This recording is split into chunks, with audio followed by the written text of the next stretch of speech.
Iya. Oke. Selamat datang kembali bro ya. Udah lama nih ya. Yes. So ya. Bro kakak baru merayakan apa? Apa itu merayakan 3 Merayakan bulan? ini, iya 3 bulan. Jadi lu 30 hari dirayain. Yes. Harus ke hotel tuh kan. Bener. 3 bulan rayain. Yes. 6 bulan lagi. Ada, nanti 7 bulan. Gue bercanda tadi. 7 bulan. Ada lagi. 7 bulan. 7 bulan. Terus Ya. apa lagi ya? Dia setahun ada lagi, setahun setengah ada lagi. Yes. Ah, beneran gak sih? Ini Ya, beneran bercanda nih. ada kan, Pi? 7 bulanan ada. Makanya ini hanya dia tuh lahir ada, ya kan? ya 30 hari. 1 bulan ya ada. Gak boleh di situ ke hotel. Ya. 3 bulan. 3 bulan nih, harus 7, ada acara ya. acara nikahan tuh gue liat kemarin. 7 bulan. Ini acara nikahan lagi nih, 7 bulan. 7 bulan ya. Kalau Sunda dari 3 bulan langsung ke? Waduh. Enggak ada 7 bulanan kan? Iya. Hmm. Enggak, tapi kenapa harus ada kayak pesta, Bro? Kayak Ya, buat nikah gitu. Karena Ada MC-nya gitu. Apa itu? cuma orang menikah yang tahu, conversation orang menikah. Jadi yang belum menikah nggak bakal paham. Oke. Jadi kalau gue sih Nggak bisa dikasih paham juga. Oke. Gua kalau anak ini nggak ada sih 30 hari 3 bulan udah dibiarin aja yang merangkak aja langsung. Ya. Oke. Jadi kita langsung Yes. masuk ya. Sudah buat yang tanya kenapa kita nggak show? Jawabannya kita nggak di sini ya. Yes. Bro kakak lagi merayakan 3 bulan. Kemarin gue lagi ngurus acara di Central Sea ya di Bali. Ya. Dan sebenarnya sebelum mulai ada satu yang lucu banget bro kemarin bro. Kemarin gue di TikTok tuh ada yang berdebat gitu kan. Antara apa itu? pemilik saham Atlas dengan owner Atlas. Oh. Itu gue ngakak banget. Jadi itu mungkin karena negara ini sangat minim literasi ya teman-teman. Yes. Ada yang bilang, oh berarti kalau gue punya 0,1 saham BRI berarti gue yang punya BRI. Secara teknis iya, tapi kan itu perusahaan TBK. Sedangkan kan Holy Wings adalah perusahaan private. Jadi owner sama pemegang saham itu tidak ada bedanya. Nah kita semua ya kita bersebelas itu ada di dalam BOD namanya, Board of Director manajemennya. Foundernya siapa? Foundernya ada 2 ya kan, ada Ivan, ada Eka. Ini founder nih ya. Yes. Ownernya tetap bersebelas. Iya. Foundernya nih Ivan dan Eka. Founder tuh yang bikin gitu ya. Sakit kepala. Nih, masep gue, Paramex. Andalan nih. Jadi 11 yang lain itu adalah board of directors gitu. Ketika kita ada bikin keputusan ya kita duduk bersebelas. Oke, ini apa yang mau dikerjakan dan apa yang mau dilakukan. Kayak main bola berarti. Oke, mau ada bersebelas ya. Starting 11-nya kan. Starting 11 gitu. Nah, jadi hari ini kita bakal bahas banyak, Bro. Kita Yes. akan ada sesi telepon-teleponan. Kita juga malam nanti kayaknya ada yang lagi nonton ini nih. Bener, enggak, bahkan tadi saya di pesawat ya. Heeh. Terus tiba-tiba ada yang minta foto sambil gini kayak nanti malam ketemu bro di acaranya. Lu lagi di pesawat? Bener, jadi di pesawat sama-sama nunggu pesawat Ya. terus kayak nanti malam ketemu tapi minta Nunggu ya, foto kalau dulu. Bro Kakak nunggu. Masih nunggu. Oh, aduh. Karena kan ini layak ditunggu. Enggak. Tapi enak kan kalau nunggu kesini cepet kan. Bener, jadi kan Kesininya jadi cepet kan kalau nunggu. lebih mengapresiasi sesuatu karena harus nunggu. Oke. Karena biasanya kalau langsung dapat ya biasanya kita take it for granted biasanya. Oke. Tapi kalau Yes. mau nunggu tuh sebenarnya kalau kita tinggal di sini bro lebih strategis sebenarnya. 20 Yes. menit doang kan baliknya kan.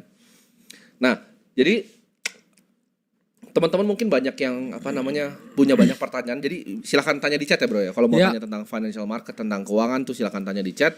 Tapi buat yang lebih detail nanti kita akan ada bisa telepon juga bro ya. Benar.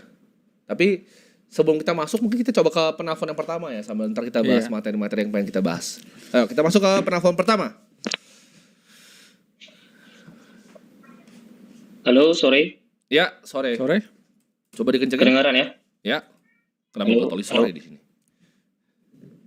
Ya. Halo, oke, sore Bro Tim dan Bro Kalimasada. Ya.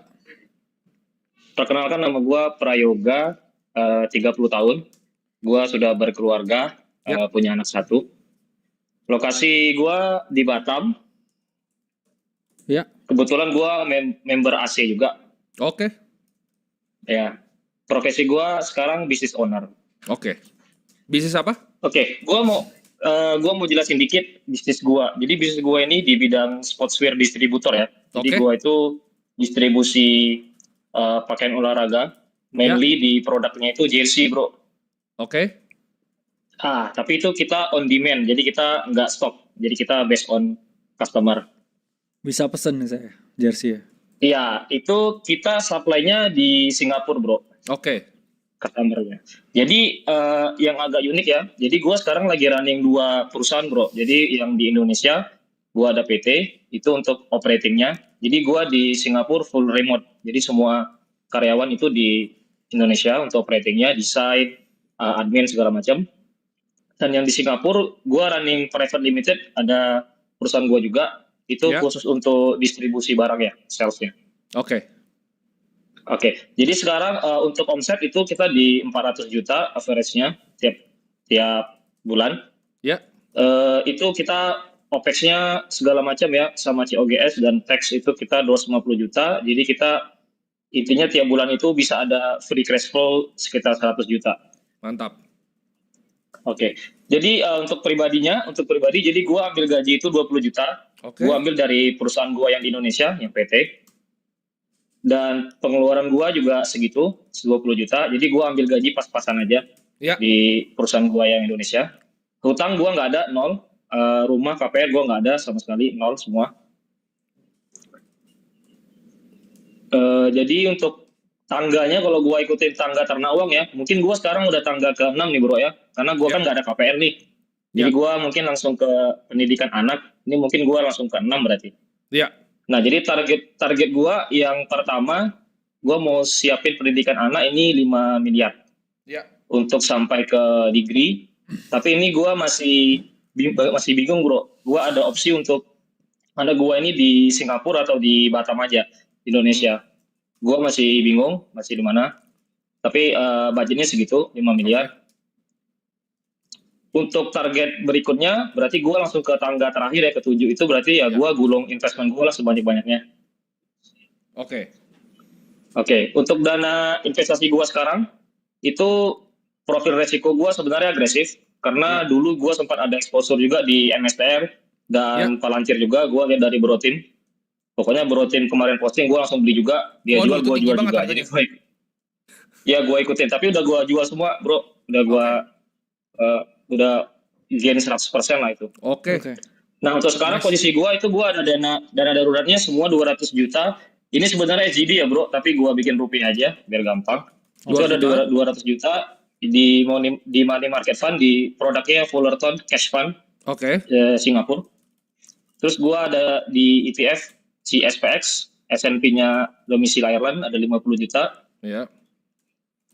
Terus ada Bitcoin 50 juta. Nah, itu aja. Terus gua tiap bulan berarti gua ada free cash dari company itu 100 juta yang bisa gua alokasiin. Nah, Jadi pertanyaan gua berarti itu udah free cash flow ya. Berarti 20 juta tuh udah dari OPEX. udah bro. Itu udah sama gua kurangin juga capex tiap bulan itu gua ada kurangin 50 juga. Top itu. Nah, pertanyaan gua nih bro. Sebenarnya pertanyaan gua satu aja nih bro, simpel. Ya. Advice lu kira-kira untuk gua gimana ya? Advice dari kalian berdua, karena gua kan main di 2 jurisdiksi berbeda nih, di perusahaan Indonesia dan Singapura. Dan semua investment gua kan ini gua berarti pakai account yang company gua yang private limited bro. Oke. Karena gua di Singapura gua belum ada urus IP, karena menurut gua juga belum penting karena semua operation juga remote. Gua nggak perlu stay di sana juga. Ya. Yang mana cost juga lumayan kan, jadi gua nggak sama sekali bikin IP, dan mungkin PR juga gua belum ada kepikiran untuk setup. Jadi gua masih stay di Batam, karena di Batam juga dekat bro, kesana cuma 30 menit doang gitu ferry. Jadi gua bisa bolak-balik.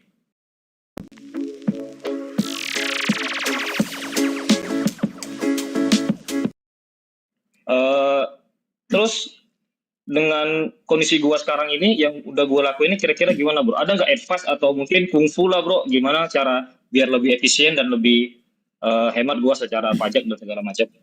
Oke. Jadi pertanyaan pertama, kenapa itu harus di-structure di Singapura? Itu dulu yang pertama. Karena kayaknya kalau untuk orang Indonesia biasa, kecuali ada kebutuhan yang sangat perlu banget di sana, size lu itu harusnya belum bikin private limited. Kenapa? Karena itu kan biaya accounting aja lumayan mahal kan? Hanya untuk karena gini bro, harus ada sekretaris dan satu nomini kan? Oke. Benar ya. Karena gini bro, sebenarnya gue udah punya exposure di Singapura customer dari 2013 sebenarnya bro, Oke. udah lama. Oke, make Tapi sense. gue baru bikin company sekarang karena customer itu dulu gue pakai partner yang di Singapura Ya. untuk rekeningnya. Tapi makin lama gue rasa gue udah perlu sendirilah gitu, independen lah. Karena customer kalau transfer ke rekening Indonesia pada nggak trust bro. Jadi mereka butuh payno gitu di Oke, Singapura berarti untuk itu transfer. karena keharusan, harus ada structure di Singapura. Nah, kan tapi pertanyaannya gimana Benar, caranya bro. pindahin dari private limited Singapura ke Indonesia? Itu pertanyaannya mungkin. Atau lu nggak apa-apa Ya, uang itu di satu Singapura? ya, atau kalau misalnya gua pakai cara sekarang kira-kira gimana bro? Jadi gua semua dari private limited Singapura gua investnya. Oke. Akunnya. Sebenarnya gampang kan, target pertama mau 5 miliar ya bro tadi ya? Iya. 5 miliar untuk dana pendidikan anak. 5 miliar kan sederhana kan. Kita nggak usah ngomong dari 100 juta FCF lah. Kita potong 20% ya kan. Let's say 80 juta per bulan lu bisa tabung dengan bunga 10% aja, itu harusnya di 4 tahun 3 bulan lu bisa dapat 5 miliar gitu kan. Gak usah investasi kan? Iya, maksudnya yang simple aja. Iya. Cuman 10% lah investasi yang simple banget. 10% tuh udah. Jadi menurut gua nggak usah terlalu banyak sih, apa namanya. Dan gak perlu agresif juga ya. Iya, nggak perlu agresif, cukup cari 10% lah menurut gua. Oke, siap. 10% gampang banget. Itu kan ada akun di Singapura kan. Akun di Singapura pasti semuanya bisa bikin lah. Interactive broker kan juga ada Iya, di bro. Singapura tuh. Bisa pakai banknya, bisa pakai Iya, Wise juga, di sana lumayan lengkap lah. Itu kamu tinggal beli Betul, indeks pakai aja, kamu tinggal beli equity US. Kamu gabung sedikit sama Singapura punya tadi apa namanya? Fund kamu yang kamu pakai untuk money market, dana darurat, itu menurut gue udah oke banget gitu. Dan itu nggak usah dipikir sih, diotomisasi sih menurut Ya. gue. Jadi sebenarnya kayak gini, ini bisa dipakai kan? Belakangan coba aja. Ini dan hitam dong bisa nggak? Oke.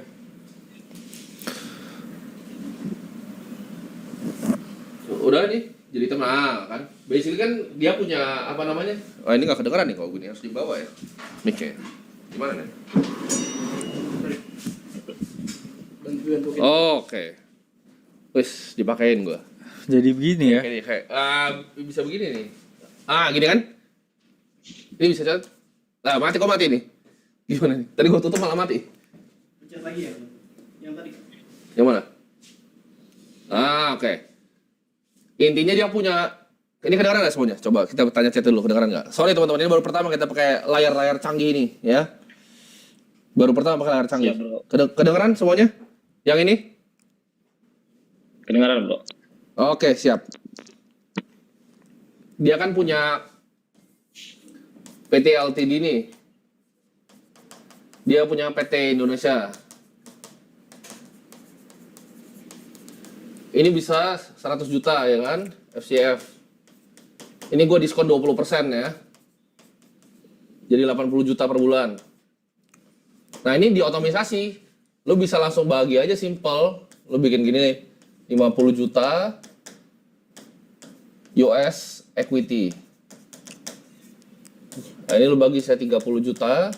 Ini money market fund. Ini cari yielding. Ini bisa cari yielding 5% aja. Ini US equity ya. Jadi langsung dibagi. Otomisasi per bulan. Ini cuma butuh berarti compounding. Nah, kita diskon dikit lah ya bro. Mungkin 8%, 9%. 4 tahun. 3 bulan. Ini jadi 5 miliar. Ini cuma segini waktunya nih. Tapi juga dengan asumsi ya, bisnisnya tetap jalan ya. Ini asumsi ini makanya tadi gue diskon. Gue diskon Iya. bro. Asumsi tetap segini ya. Benar. Which is biasa nggak stabil kayak begitu, bisnis nggak begitu. Pasti. Karena apa ini sekarang? Kalau kamu kan biasanya bisnis ya bro, harus Iya. tahu analisa SWOT-nya kan. Iya. Ya, strength, weakness, ya, opportunity dan juga threat. Kira-kira apa sekarang threat yang kamu lihat ya dari industri distribusi pakaian olahraga ini? Ya. Trade-nya paling kalau kayak kemarin sih bro waktu COVID itu karena nggak COVID. ada activity kan di luar kan. Ya. Ya. Tapi kalau sejauh ini karena gue udah jalan hampir 10 tahun juga Yes. di Singapura itu unik bro karena di Singapura mereka agak susah mau cari yang bisa on demand ya. Nah, di Oke. sana pada retail semua. Jadi kita pun dari Batam juga terbantu bro karena letak kita di Batam kita bisa pakai ferry doang bro 30 menit. Unexpected refrigeration failure are one of the biggest threats to food and beverage. Oke. Sana Ya. itu deket banget. Jadi kita fleksibel gitu. Oke, Tapi ada kita juga nggak. gua ada pertanyaan. Sebelum ini kan buat dikeluarin kan sebenarnya. Ini kan lu mau keluar kan dari cash flow-nya kan. Benar. Pertanyaannya, ini bisa jadi retain earnings nggak? Ini bisa jadi RE nggak? Yang bisa grow top line-nya. Top line kan 400 juta tuh. Ini bisa naik nggak Betul. dengan ini? Nah, ini uniknya bro, karena tadi gua bilang gua kan agak agresif tuh. Jadi Iya. dulu sebelum gua lihat kalian, sebelum gua tahu kalian, gua tuh bener-bener resiko tinggi di bisnis bro. Jadi gua coba capital gua alihkan ke stok segala macam, gua bikin unit bisnis segala macam lah. Itu nggak jalan bro, Oke. nggak jalan. Jadi udah muntah lah gitu. Jadi gua rasa cost gua sekarang, capital gua itu gua alokasikan ya untuk hanya marketing bro sekarang. Oke. Udah paham. Jadi bisnis lu kan bisa sebenarnya naiknya begini kan? Nih, omset bisnis lu bisa begini, bisa turun kan? Intinya lu mau bikin investasi lu begini, biar sebelum pas kena ini turun lu udah oke kan hidupnya, gitu kan? Benar. Oke, kalau in the case dia udah tahu ada resikonya, karena distribusi kan dia penengah kan. Yes. Dia nggak bikin produknya, dia bukan yang punya, dia bisa dipotong sama orang lain. Jadi intinya lu mau funnel duitnya begini kan, udah ke bawah semua gini kan? Ke risk free Benar. asset ya. Ya, Iya. oke. Simple banget, itu diotomisasi aja jadinya. Tinggal diotomisasi terus dibagi. Oke, paham? Oke. Bro, ada satu lagi nih. Ya. Simple, singkat banget. Kan tadi di situ ada pilihan stock pick tuh satu ya, US. Gue Ya. lagi cari-cari juga, karena kemarin Palantir kan gue udah kosongin semua, karena ngikut Bro Tim kemarin, jadi gue Ya. jual semua juga. Gue lagi ngulik FSLR nih bro, First Solar. Ya. Menurut lu itu gimana bro? Gua Karena gua udah cek kompetitor segala macam, itu kayaknya oke sih gitu. Tapi gua masih butuh keyakinan gitu. Oke, satu kan lu bukan full time karena lu tadi nggak punya conviction, lu nggak tahu apa yang lu beli, lu baru masih ngikut. Saran dari gua adalah lu belajar dulu, gitu. Belajar dulu. Oke. Dan kalau misalnya di ternak uang sendiri kita kasih 7 ya bro ya. Ya. Kita ada 7 sih. Yang gini, yang kita kasih itu sebenarnya bukan stock pick, tapi itu ibaratnya equity US yang compounder yang emang targetnya turnover 8 tahun sampai 10 tahun sekali. Jadi nggak dilihat dalam 1-2 tahun. Ya. Gitu. Oke. Kasih contoh ya, kita kasih satu ya bro ya. Satu tuh Moody's Corp. Ini gimana cara hapusnya? Gini ya? Oh ya canggih banget. Nah gini. Gini ya hapusnya. Kok ini bisa setahun nih gue begini? Hah? Bisa clear all nggak sih? Iya bisa clear all nggak ini? Gimana caranya? Oh benar. Oh tinggal nyala lagi. Wah canggih emang dosen ini. Oh, iya. emang canggih. Oke. Kamu kan beli perusahaan itu. Ini perusahaan nih kan, gue gambarin perusahaan nih. Nah perusahaan tuh ini rumah bukan perusahaannya. Perusahaan tuh kamu beli apa? Kamu beli dia tuh ngasilin duit kan dari tahun ke-1, tahun kedua, berapa tahun ketiga. Ini kan mesin uang kan. Kamu prediksi ya. Nah, kita cari perusahaan ada satu yang selama 100 tahun ini grow 10% terus loh per tahun.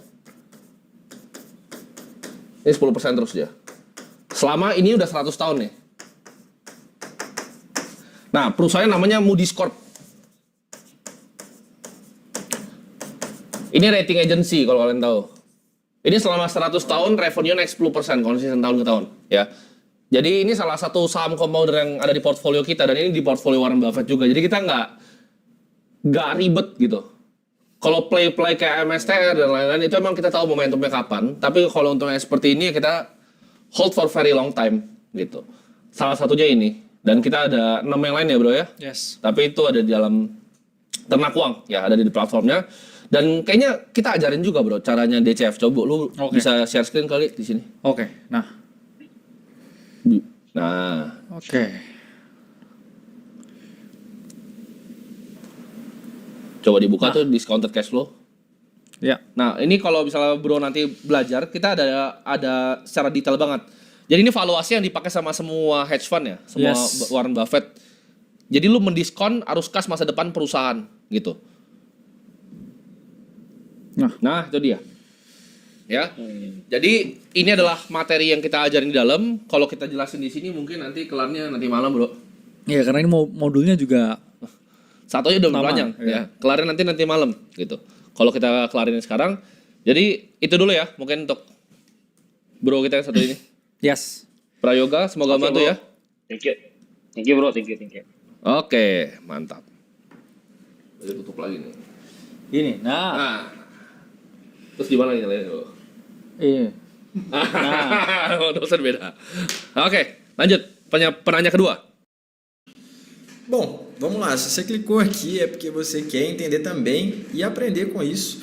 Mas antes de tudo, você tem que me conhecer, cara. Bom, eu já fui. Lu harus ada ini juga kayaknya, bro. Oh, cuma satu. Waduh, ini ada problem nih kita. Oh, iya.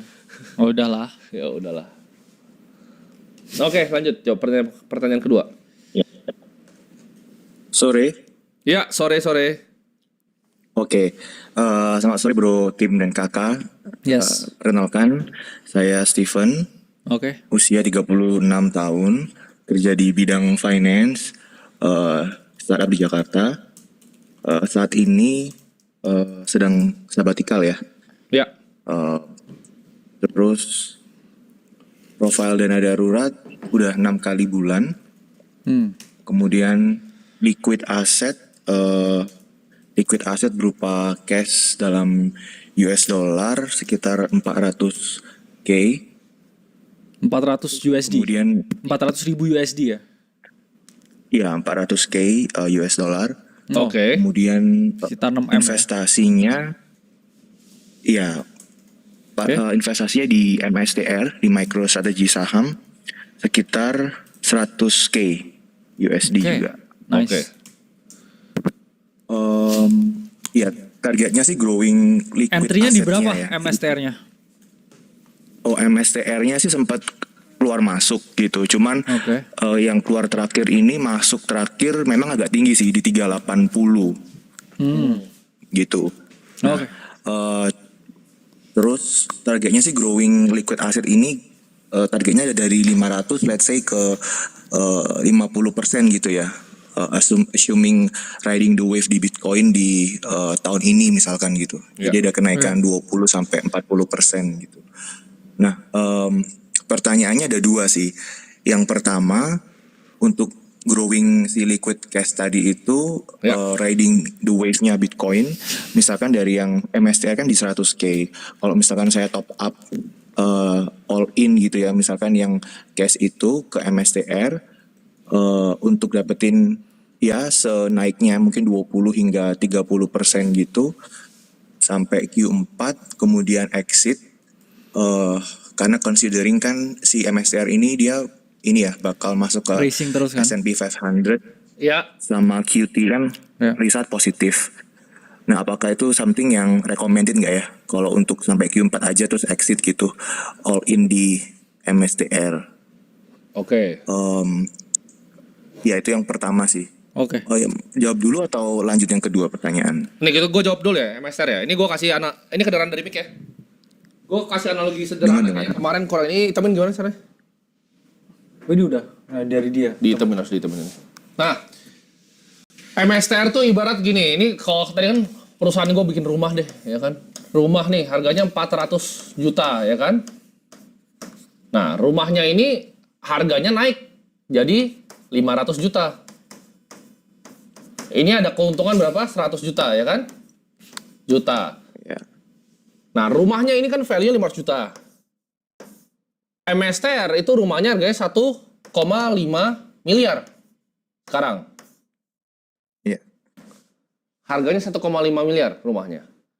Dari mana dia merasa ini itu bisa 15 kali nih PE. Kamu orang finance kan? Jadi makanya gue pakai bahasa finance. Ini kamu mau beli nggak rumahnya sekarang? Mau kamu beli nggak? Terus saya suruh kamu beli rumah yang sama nih. Rumahnya sama nih, harganya 1,5 M. Kamu mau beli nggak? Iya. Ya terlalu tinggi sih memang sih. Nah, jawabannya itu dulu sebelum dia naik di atas NAV-nya segini, itu masih murah. Rumahnya dulu pas gue beli itu rumahnya harganya 50 juta ini harganya. 50 juta nih. Sekarang harganya itu 1,5 miliar. Rumah yang sama. Tapi dia dapatnya dari mana? Karena dia ngerasa ini keuntungan selisih asetnya. Ini yang disebut dengan BTC yield dia. Harganya emang segitu, price turning 15 kali gitu. Oke.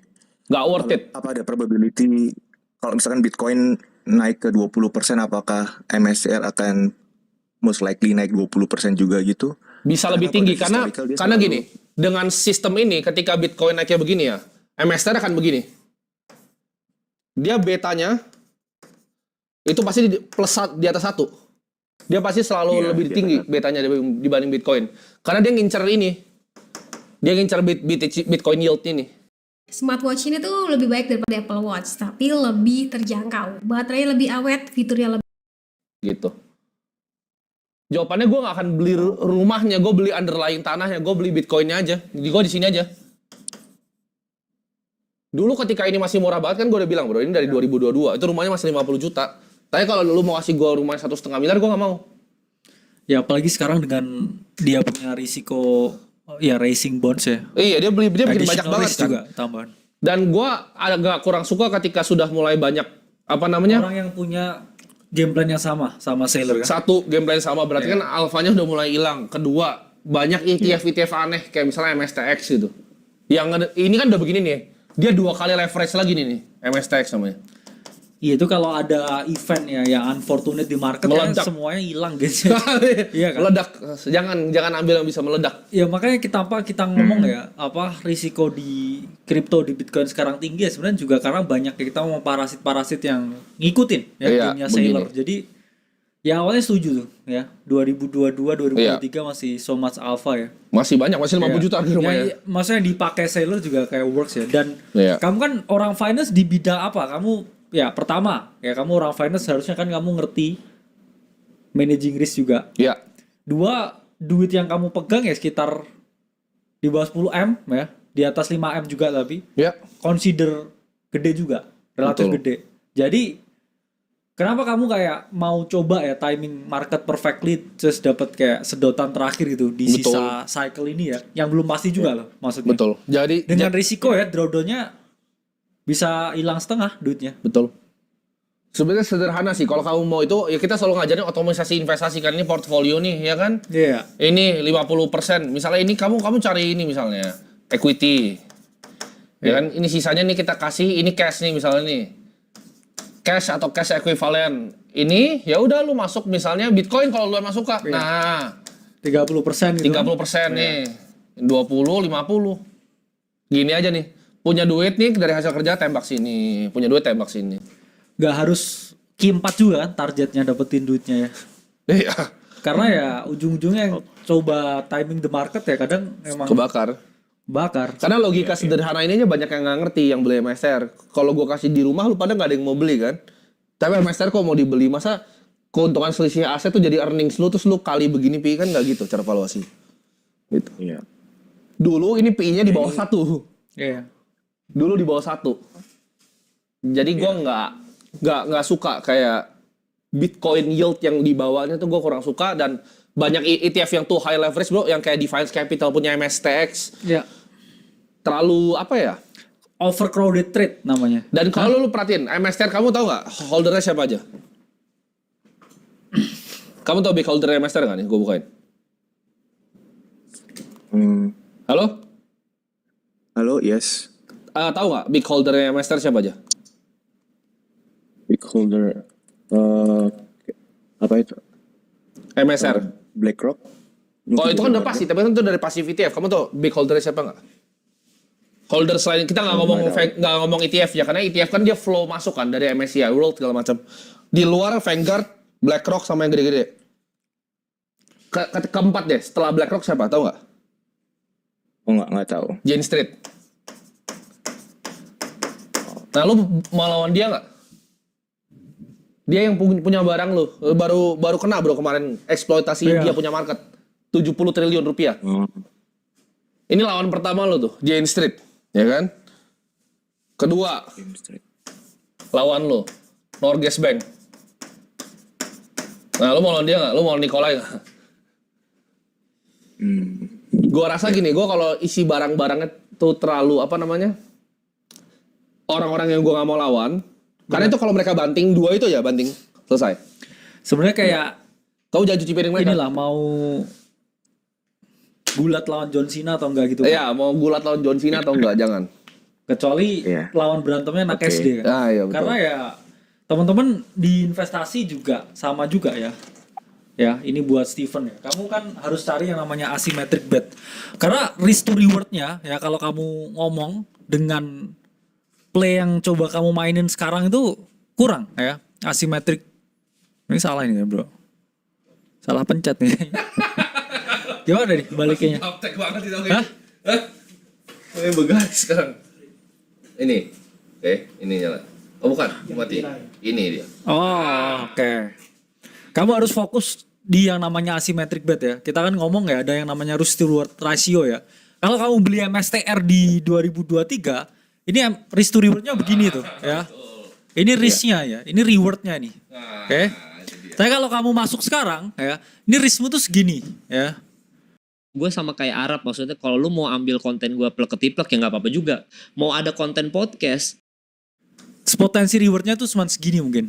Ya. Nah ini rewardnya nih. Udah kamu mau dapetin 20% dengan total hartamu, tapi kamu bisa ke flash out 70%. Kamu masukin 400.000 di kotak ini nih. Iya, semua hartamu dengan potensi risiko turun 70%. Kalau saya sih nggak mau ya. Ya mungkin alfanya bukan di MSTR lagi. Iya, betul. Mungkin yang lain. Iya. Iya. Ya, Oke. kita pasti Got it. kasih tahu juga ya. Maksudnya kayak alfanya ya, kita pun juga belum nemu mungkin. So far ya. So far belum nemu. Iya. Iya. To be honest ya, Oke. maksudnya risk exposure crypto udah tinggi menurut Tinggi. saya di tahun ini. Ya, saya pribadi lihatnya seperti itu. Betul.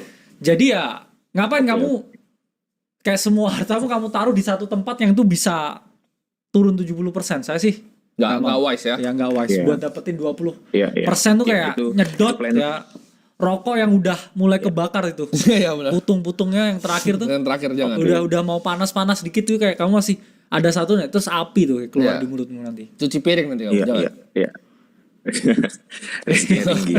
Oke, kalau gitu itu plan A sih. Tapi masuk ke plan B ya. Maksudnya pertanyaan keduanya berarti Oke. untuk manage let's say 500 itu kalau kalian untuk passive income gitu ya, misalkan kan dalam kondisi kan saya udah nggak bekerja gitu ya, barusan kan resign gitu. Jadi mau Oke. studi lanjut. Nah, untuk passive income yang oke gimana ya pembagian antara misalkan saham Indo, Bitcoin, emas atau US dollar pegang Dia currency gitu ya. Gue mau tanya dulu deh, ini Steven finance-nya di apa? Apa yang kamu kerjain, produknya apa, posisi kamu di mana? Kepala finance accounting sih.